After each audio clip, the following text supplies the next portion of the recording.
꼭 이런 분들이 있으세요. 뭐 나 죽으면 알아서 하라지. 정말 가족끼리 많이 싸웁니다. 정말 엄청 많이 싸웁니다. 30억 넘어가면 싸웁니다. 그리고 50억 넘어가면 이제 경찰 부르고 100억 넘어가면 조용합니다. 왜냐면 어차피 법정에서 보거든요. 저는 그런 모습을 너무 많이 봤기 때문에 살아생전에 속된 말로 가르마를 좀 타는 게 좀 낫다.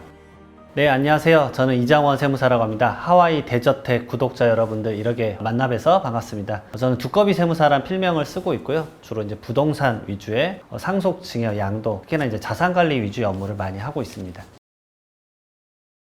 사실이긴 합니다. OECD 자료는 조금 되기는 했지만 일반적으로 이제 OECD 평균에 비해서 대한민국 자체가 한 5배 정도 이제 상속세나 증여세 합계액이 높습니다. 그리고 그 금액 추징되는 총 결정세액 자체도 계속 늘어나고 있는데요. 최근에 2024년도에 대한 상속세와 증여세 이제 통계 자료가 나왔는데 수도권 내 결정 인원 자체가 총 상속 인원에서 한 68.3% 정도 됩니다. 두각을 드러냈던 걸로 이제 밝혀지는데 말 그대로 상속세 부분은 정말 이제 수도권 집 한 채만 있어도 낸다라고 볼 수 있는 게 저를 찾아오시는 분들의 대부분이 집 한 채와 현금 한 2, 3천만 원 있으신 분들이거든요. 근데 이제 그분들이 찾아오시고 나서 이제 놀라는 게 뭐냐면 아니 그냥 저희 집 한 채 있는 거다. 집 한 채 있는데 무슨 상속세냐. 왜냐면 상속은 이제 그런 이미지가 있으신 거죠. 부자, 뭐 재벌이 내는 세금 아니냐. 근데 두각이 드러난 거는 통계적으로는 2020년도인 것 같습니다. 그때부터는 상속세 신고 인원이 이제 10,000명을 넘어섰고 그때 상속세 신고 자체 액수도 5조가 넘어섰습니다. 말 그대로 이제 유의미한 수치의 이제 세금이 돼버린 거죠. 아무래도 주택가격 상승과 동반해서 이제 상속세의 인원수도 늘었고, 그다음에 가액도 늘어난 것으로밖에 볼 수가 없습니다. 간단히 좀 통계를 말씀드리면요, 2014년도에는 한 4,700명 정도가 1조 6천억 정도 이제 상속세를 납부를 했었습니다. 그러니까 2014년 정도만 하더라도 이런 이미지였습니다. 상속세를 주변에서 혹시나 냈다 그러면 야, 저 사람하고 친하게 지내. 저 사람 상속세를 낼 수 있는 사람이다. 아, 저거는 재벌의 세금 인데 뭐 이런 이미지가 있었거든요. 근데 요즘은 좀 달라졌죠.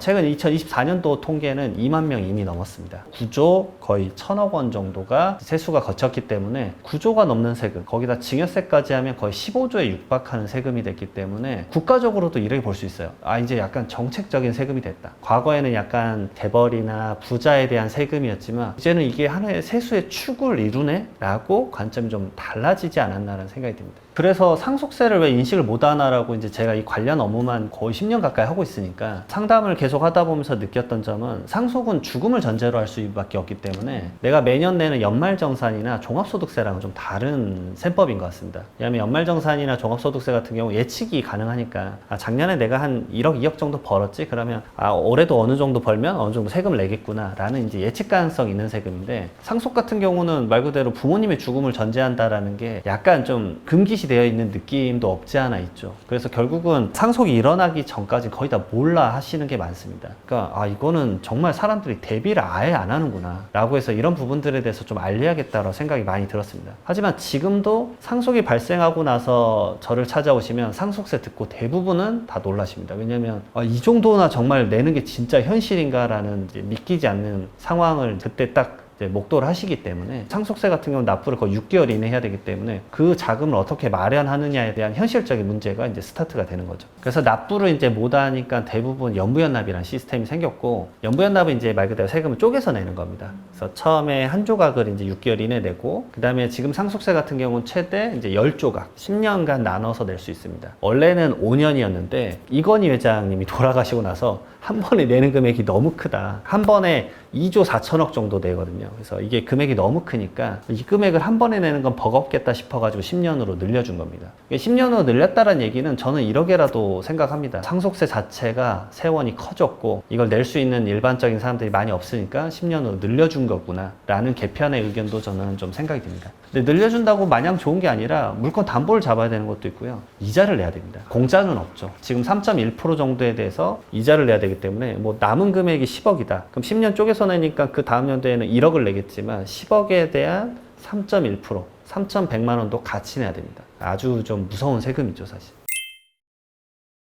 좀 말씀드리면 제가 유료 상담이 내년 가을까지 찼습니다. 증여 상담에 대한 문의는 사실 압도적으로 많은 것 같고요. 근데 증여를 이제 왜 하려고 하느냐에 대해서 이제 상황을 보게 되면 상속세가 원래 개편이 되려고 논의가 계속 됐었습니다. 24년부터 그랬고 지금 이제 개정세법을 앞두고 있기는 하지만 상속세 개편이 안 되고 계속 있기 때문에 결국은 내가 상속세를 고액의 상속세를 내야 되겠구나. 그럼 미리 증여를 하는 게 낫겠구나라고 생각이 결국 수렴되기 때문에 어느 정도 자산이 있으신 분들은 상속세를 한번 계산을 해보고 그 다음에 이 정도면 미리 증여를 해야 되겠다. 내가 건강할 때 증여를 미리 해야지 라고 마음을 먹고 오시는 경우가 가장 많습니다. 이게 첫 번째 증여를 결정하는 분들에 대한 케이스고요. 그다음에 두 번째로는 본인의 이제 부동산, 특히 주택 관련 세금을 줄이기 위해서 증여를 하는 경우도 있습니다. 왜냐하면 주택 관련된 부분은 이제 취득세, 보유할 때 뭐 종합부동산세가 대표적일 거고, 팔 때 양도소득세, 이 세 가지 세금을 낼 때 중과세나 아니면 뭐 비과세를 적용 못 받는다거나 다주택자는 그런 제재들이 많기 때문에 결국은 본인의 혜택을 보기 위해서 하나의 주택을 자녀에게 이제 넘겨주는 식으로 부담부 증여나 순수 증여를 해주는 경우가 많습니다. 그리고 세 번째도 이제 이 모든 것들과 맞물려서 뜻을 이제 같이 하는 건데요. 결국 자녀의 이제 마중물을 마련해주기 위해서입니다. 왜냐하면 지금 대부분의 자녀가 뭐 30대 중후반일 때 아니면 30대 초반, 사회초년생이다. 이럴 때 상담을 오시는 경우가 정말 많아요. 앞서 말씀드렸던 1번과 2번의 이제 그런 목적도 달성하지만 세 번째로는 자녀가 이제 신혼도 좀 꾸리고 해야 되는데 아무래도 이제 마중물이 너무 없다 보니까 증여를 통해서 해결해줘야 되지 않을까라는 생각을 하는 거죠. 지금 어떤 주택을 산다거나 아니면 주택의 전세 보증금을 낸다거나라는 거는 거의 감당하기 힘든 상황이기 때문에 여력이 되는 이제 부모님들이 많이 해주는 거죠. 실제로도 그럴 수밖에 없는 게 우리나라 이제 자산 총액 비중으로 봤었을 때 60대 이상인 분들이 우리나라 자산의 거의 40% 이상을 가지고 있기 때문에 자녀들은 그 마중물을 받지 않으면 사실상 스타트를 좀 하기 힘들다라고 하는 경우도 많습니다.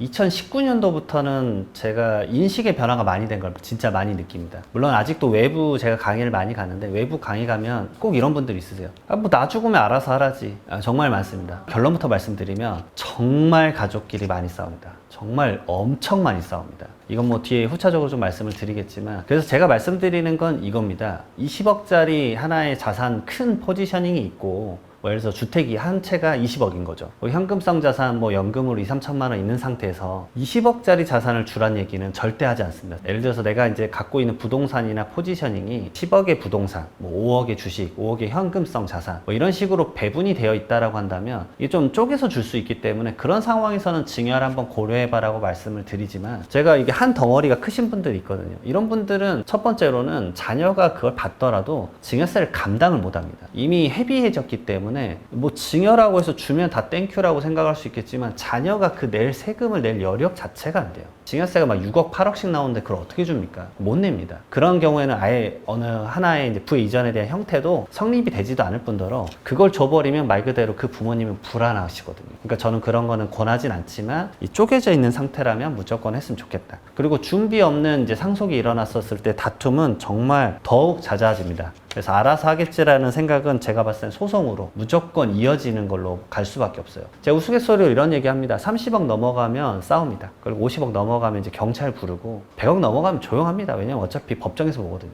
제가 너무 많이 봤기 때문에. 근데 문제는 남은 배우자가 혹시나 있다 그러면은 이 배우자를 자녀들이 돌보지 않고 싸움에만 치중하고 있습니다. 저는 그런 모습을 너무 많이 봤기 때문에 살아생전에 속된 말로 가르마를 좀 타는 게 좀 낫다. 왜냐면 그 다음에는 서운하더라도 좀 싸움을 덜 하시는 경우가 많았었던 것 같아요. 저는 어찌 보면 그게 슬기로운 부의 이전을 하는 하나의 방식이라고 생각이 됩니다. 부의 이전은 결국 상속 증여, 재산으로만 놓고 보는 게 아니라 저는 감정 세금이고 울타리 세금이고 가족 세금이라고 항상 말씀을 드리는 게 가족끼리 먼저 얘기가 되고 나서 그 다음에 차후적으로 세금이다 라고 말씀을 항상 드리고 있습니다.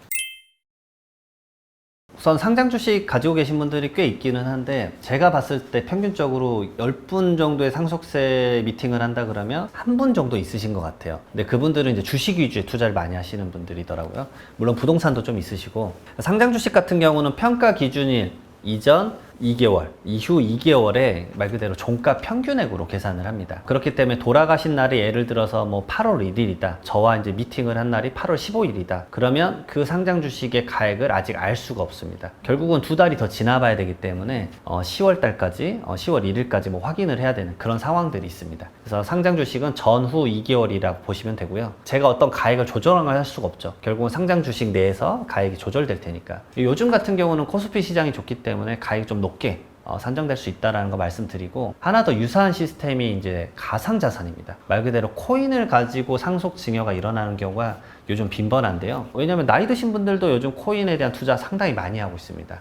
그래서 이제 가상자산 같은 경우도 마찬가지로 전후 한 달이라고 보시면 됩니다. 비슷한 개념의 이제 종가 평균액이 나오는데, 가상자산 사업자가 공시를 합니다. 그 일 평균 가액을 공시를 하는데 국세청 홈택스 사이트에서 전부 다 확인 가능하십니다. 그래서 그 가액으로 이제 잡고요. 비상장 주식 같은 경우는 결국은 이제 시가가 없는 경우가 대부분이기 때문에 일주당 순손익가치, 그다음에 일주당 순자산가치를 뭐 3대2 비율로 가중평균해서 계산을 합니다. 비상장 주식 같은 경우는 아무래도 법인의 이제 오너이신 분들이 돌아가셨을 때 비상장 주식 가치를 이제 평가할 수밖에 없는데, 저는 항상 말씀드리는 게 핵심적인 건 오히려 절세는 이겁니다. 돌아가실 즈음이 됐다라고 한다면, 혹시나 이제 미리 와병 생활을 하고 있거나 대표 오너가 그리고 주주가 많이 있다라고 한다면 그 법인에 대한 가수금이나 가지금 처리를 미리 많이 준비하시는 게 좋습니다. 그렇지 않고 잘못된 회계 처리를 계속 이제 누적해서 쌓아두었다라고 한다면 상속이 일어났었을 때 갑자기 그 비상장 주식 가치가 터무니없이 높은 가격으로 측정될 때가 많습니다. 상속인들과 얘기를 나누다 보면,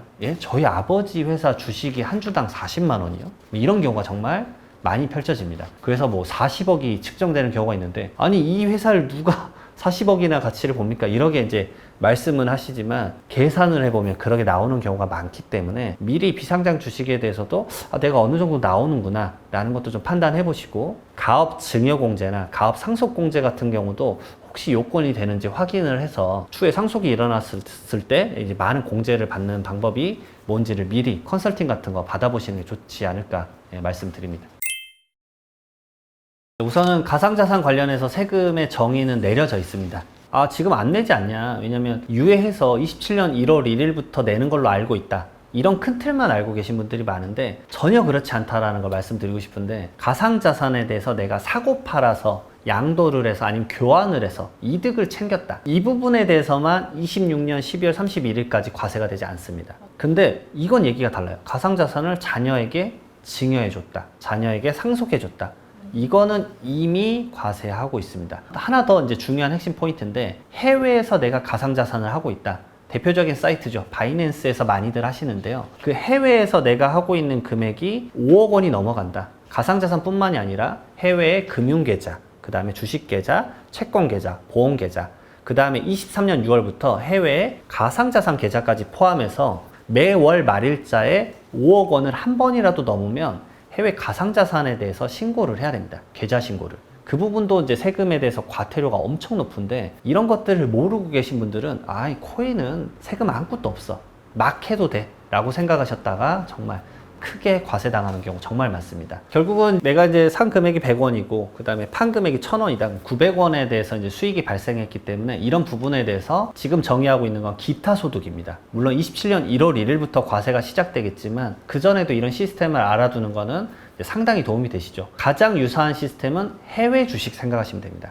결국은 내가 산 금액과 판 금액의 차익이 이익이 생겼다. 그리고 그게 250만 원 이상이다. 왜냐면 기본공제 250만 원을 차감해주고 있거든요. 그래서 250만 원을 차감하고 나서도 내가 이득이 있다라고 한다면 지방소득세 포함해서 22%가 과세가 될 예정입니다. 그래서 이런 부분들에 대해서 당연히 유념하셔야 되고요. 결국은 내가 코인을 갖고 있다가 팔았고 그 코인으로 다시 뭔가를 샀다? 그래도 어차피 이득이란 건 똑같이 남아있기 마련이니까 이 부분에 대해서는 누적 이익으로 결국은 1년간을 정산해서 27년도부터는 과세가 될 예정입니다. 그래서 이런 부분들을 계산을 하셔야 되는데, 해외 주식 하시는 분들은 이것에 익숙하실 거예요. 저도 해외 주식을 하고 있고 코인도 하고 있기 때문에 말씀을 드릴 수 있는데, 해외 주식 같은 경우는 어플이나 이제 사이트에서 1년간 내가 얼마에 사고 얼마에 팔아서 얼마 이득이 생겼고 그거 관련되는 뭐 증권거래세가 얼마고 수수료가 얼마인지 전부 다 정리가 잘 됩니다. 그래서 그걸 토대로 신고를 하면 되거든요. 근데 코인은 이 시스템이 아직은 미비합니다. 그렇기 때문에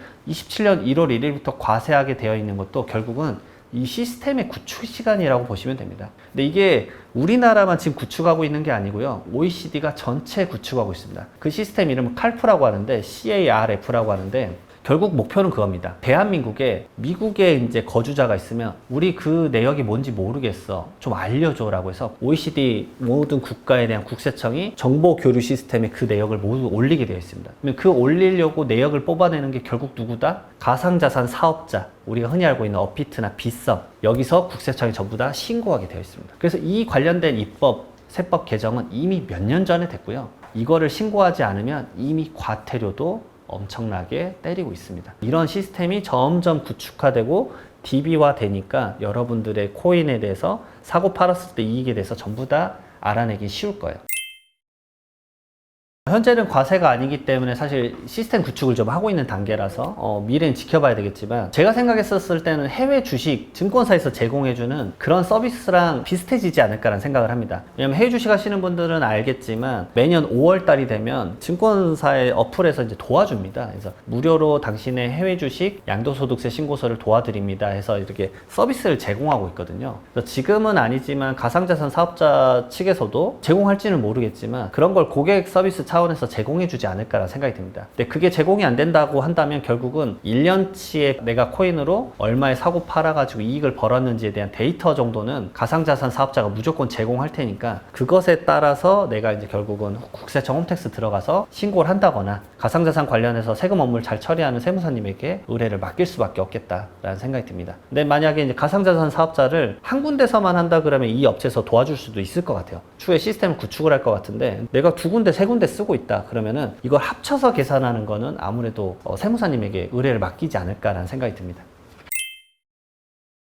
저는 이렇게 말씀드립니다. 현재 자산부터 정확하게 파악하자입니다. 결국은 자산과 채무를 빼고 공제액을 뺀 다음에 내가 내야 되는 상속세가 결정이 될 텐데, 이 금액이 감당할 만하다 그러면 굳이 어떤 이동을 하라고 저는 권하고 싶지 않습니다. 왜냐하면 거래 비용이 발생할 수 있으니까. 그렇기 때문에 우선 자산 파악부터 먼저 하는 게 중요할 것 같습니다. 왜냐하면 상담을 제가 많이 해보다 보면 느끼는 게 감으로만 하세요. 이 정도면 뭐 이 정도 이런 식의 그 수치가 너무 많은데, 세금은 아다르고 어달라서 몇 억 차이라고 생각해서 뭐 세금 차이 해봤자 크게 차이 나지 않겠지라고 하는데, 누진세율이기 때문에 갑자기 세금이 확 올라가 버리는 경우가 많습니다. 아까 처음에 말씀드렸듯이 뭐 그런 분들 같은 거죠. 3천만 원 생각했지만 껑충 뛰어서 갑자기 1억 5천이 되면 이 세금은 좀 내가 인생에서 한 번도 내보지 않은 액수인데? 라고 생각하면서 사고가 달라지는 것처럼 말입니다. 자산 먼저 파악하고 그 다음에 두 번째로 말씀드리는 게, 이게 정말 중요한데, 대한민국 상속세 및 증여세법에서 가장 중요하다고 볼 수 있는 겁니다. 말 그대로 10년 이내에 증여 내역을 파악을 해야 됩니다. 왜 그러냐면 증여가 일어나고 나서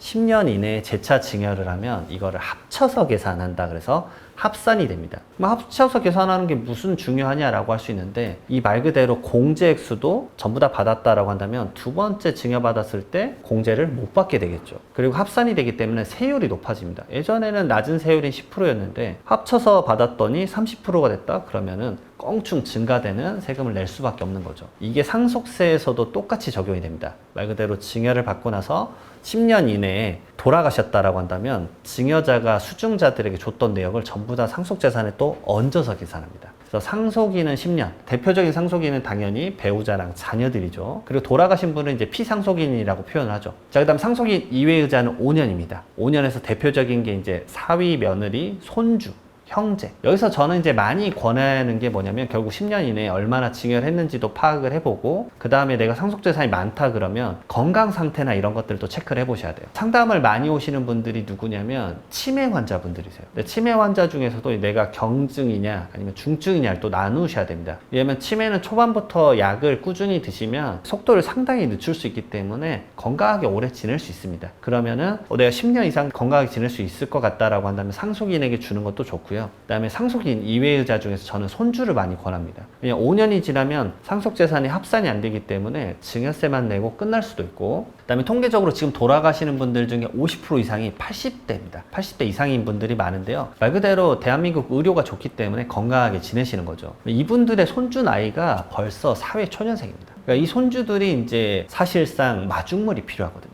그러니까 증여를 해주고 5년간 건강하게 지내시면 상속재산에도 포함이 안 되기 때문에 그 당시에 냈던 증여세만 낸 걸로 딱 끝나고 합산이 안 돼서 높은 세금을 부과받는 걸 좀 피할 수가 있습니다. 그리고 또 이런 것도 권할 때가 있습니다. 한 세 번째인데 참고를 좀 하시면 좋은데, 예를 들어서 실질적으로 대부분 요즘은 교통사고나 심근경색은 생각보다 없습니다.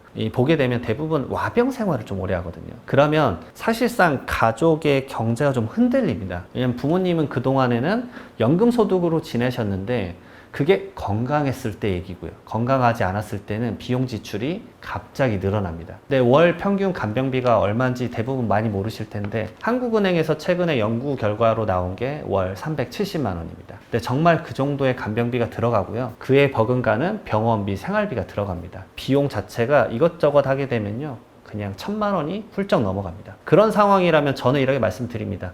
저 부동산 가격이 더 올라갈 수 있는데 이거는 부모님에게 정말 할 짓이 아닌 것 같고 부모님의 재산입니다. 그런 것들을 오히려 양도를 해서 현금성으로 바꾸신 다음에 그런 비용들을 내는데 쓰셔야 되지 않을까라는 생각이 듭니다. 그래서 결국은 나에 맞는, 내가 가지고 있는 자산에 맞는 형태에 맞춰서 어떤 식으로 포트폴리오를 짤지랑 그 다음에 상속세를 대비할지는 조금씩은 다르겠지만, 앞서 말씀드렸던 것의 대원칙인 상속재산, 결국 내가 재산이 얼마 있는지를 파악하고 나서부터 계획을 짜시는 걸 정말 권해드리고 싶습니다.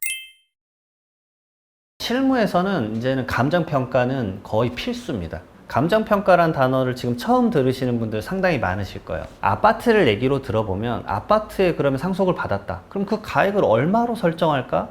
가장 많이 궁금하실 거예요. 간단합니다. 같은 단지 내에 예를 들어서 내가 받은 상속이 84 타입이다. 그러면 84 타입이 앞에서 예를 들어서 10억에 팔렸다. 근데 그게 가장 상속 개시일, 돌아가신 날로부터 가장 가까운 날의 가액이 10억이었다. 그러면 그 가액을 끌고 와서 내가 상속세를 계산하게 됩니다. 결국은 그게 유사매매 사례가액이라고 하는 건데요. 근데 결국은 그 앞동에서 팔린 거는 좀 더 높은 로얄층, 로얄동의 아파트일 수도 있어요. 그래서 결국은 내 부동산, 내가 상속받는 부동산의 가액은 10억은 아니고 좀 다를 수도 있겠죠. 물론 아파트 단지 내니까 크게 차이가 나진 않겠지만요. 근데 내가 상속세가 부담이 돼요. 예를 들어서 상속세율이 40% 구간이다. 그러면 1억이나 가격이 줄어들면 세금도 간단하게 셈법을 하면 4천만 원이 줄어들거든요. 그래서 감정평가라는 걸 합니다. 아니, 앞동에서 10억에 팔렸는데 가격이 떨어져 봤자 얼마나 떨어지겠습니까? 라고 하실 수 있지만 정말 다릅니다. 부동산에 대한 가치평가는 해보기 전에는 알 수가 없어요. 그래서 감정평가를 했는데 9억 원이 나왔다. 그러면 어찌됐든 내가 지금 당장 내야 되는 상속세를 4천만 원 줄일 수 있다는 거죠. 이게 왜 그러냐면 대한민국의 상속세 대부분은 부동산 기반입니다. 부동산이 거의 80% 90%예요. 말 그대로 4천만 원 줄이는 게 무슨 차이냐라고 하실 수 있는데 4천만 원이 없으실 거예요, 계좌에. 결국 내가 상속세를 짧은 기간 이내에 내야 되는데 그 낼 돈이 없기 때문에 이 가액을 줄이는 겁니다. 정말 중요한 사항이기 때문에 저도 그래서 이제 무료 상담 해드릴 때 감정평가를 무조건 해가지고 상속세 얼마 정도 나오실 거다라고 말씀을 드리는 거거든요. 그렇지 않으면 이게 가늠이 안 돼서 이 정도나 내야 되구나. 그러니까 상속세 상담을 하다 보면 가장 먼저 하는 질문이 그 돈을 어떻게 마련하죠? 라는 질문이 제일 많습니다. 그 전제는 뭐냐면 그 부동산은 지키고 싶거든요. 급매를 하고 싶지 않다라는 전제거든요. 그렇기 때문에 감정평가를 꼭 하라라고 말씀을 드리고요. 두 번째로는 이런 케이스가 있습니다. 요즘은 비주택에 대해서도 감정평가를 실시하고 있습니다. 이게 무슨 말이냐면 예전에는 비주택이면 이제 말 그대로 주택이 아닌 부동산이니까 그때 말로 이런 꼼수가 많았죠. 기준시가로 신고를 하는 겁니다. 기준시가와 현재 시가와의 차이는 2배 혹은 3배 이상 차이 날 때가 정말 많습니다. 그러니까 좀 더 상속세를 줄이고자 해서 기준시가로 신고를 하는 거죠. 근데 상속세 때 어떻게 되냐면 나는 기준시가로 신고를 했지만 국세청에서 이제 감정평가 사업을 통해서 감정평가를 해버릴 수가 있습니다. 그럼 부동산 가격이 껑충 뛸 수가 있거든요.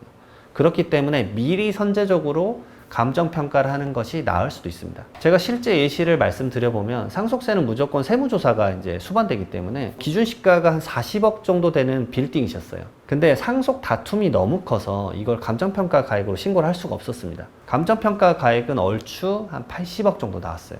그러니까 이렇게 시가와의 차이가 크거든요. 그러니까 이제 지금 이걸 누가 가져갈지 모르니까 상속세를 누가 낼지도 확정을 못 하니까 감정평가를 결국 못 했습니다.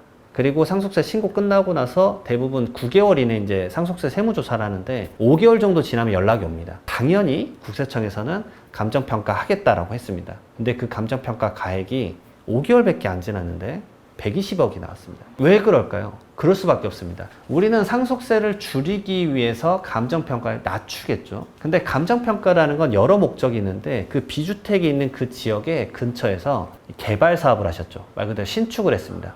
그럼 어떻게 해야 되죠? 대출을 받아야 됩니다.